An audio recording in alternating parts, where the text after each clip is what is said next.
बिस्मिल्लाहिर्रहमानिर्रहीम। अस्सलाम वालेकुम नाज़रीन मोहतरम। आज हम आपको बताने जा रहे हैं कि सऊदी एम्बेसी में वीज़ा स्टैंपिंग की क्या सूरत हाल जारी है, खांचा सिस्टम क्या है और वीज़ा लगने की रफ्तार के बारे में बताएंगे और वीज़ा प्रोसेसिंग में आने वाली मुश्किलात जो सऊदी एम्बेसी के मुतल्लिक़ है वो हम आज से आपके साथ आज डिस्कस करेंगे। सबसे पहले अगर हम पासपोर्ट की बात करें, कोटा सिस्टम में 30 पासपोर्ट रोज़ाना की बुनियाद पर ड्रॉप बॉक्स जा रहे हैं और रोज़ाना की बुनियाद पर तकरीबन 2000 के करीब वीज़ा लगते हैं। लेकिन इसमें लास्ट वीक में सूरत हाल ऐसी हुई कि पासपोर्ट तो रोज़ाना की बुनियाद पे 30 पासपोर्ट ड्रॉप बॉक्स जाते थे, लेकिन सऊदी एम्बेसी की तरफ से मिनिमम 50% पासपोर्ट के ऊपर ऑब्जेक्शन लगाकर वापस कर दिया जाता था जो वीज़ा नहीं लगते थे।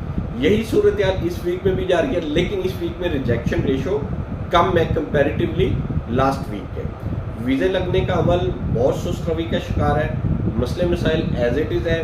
सबसे पहला मसला नेफटेक का, फिर अकद अमल का मसला और खांचे का मसला, ये जू के तू जारी है। हर पासपोर्ट के साथ खांचे के साथ वो एम्बेसी में जमा हो रहा है, बगैर खांचे के वो जमा ही नहीं हो रहा, खा थोड़ा हो या ज़्यादा हो।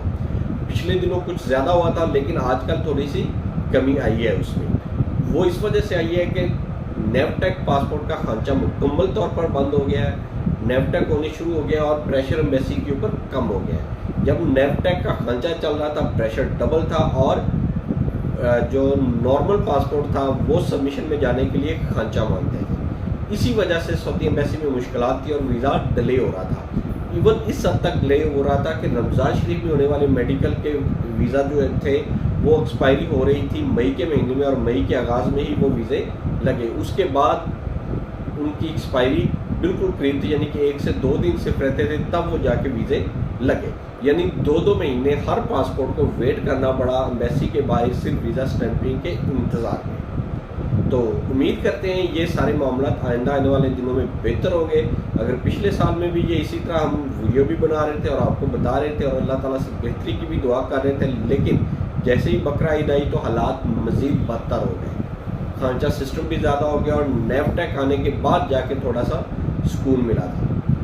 अगर हम कराची के बाद इस्लामाबाद एम्बेसी की बात करें तो इस्लामाबाद में रूटीन वाइज काम जारी है। किसी भी किस्म के कोई मसला मसाइल नहीं है, सिर्फ आपके डॉक्यूमेंटेशन मुकम्मल होनी चाहिए तो वीज़े लग जाते हैं बगैर किसी मसले मसाइल के। सिमिलरली अगर हम कराची की तरफ वापस आएँ तो सऊदी एम्बेसी में एक वीज़ा कम होने की बड़ी वजह यह है कि सऊदी अरेबिया से पाकिस्तान में वीज़ा की आने वाली तादाद बहुत कम हो गई है। पिछले सालों की निस्बत इस साल वीज़ा ना होने के बराबर आ रहे हैं। ऑलमोस्ट 30 to 40% कट लगा है पाकिस्तानी वीज़ों के ऊपर। अब देखना यही होगा कि ये कब तक जारी रहता है और ये हमारा कोटा कब सऊदी गवर्नमेंट की तरफ से पाकिस्तानी वीज़ों का कोटा कब तक इंक्रीज़ होगा।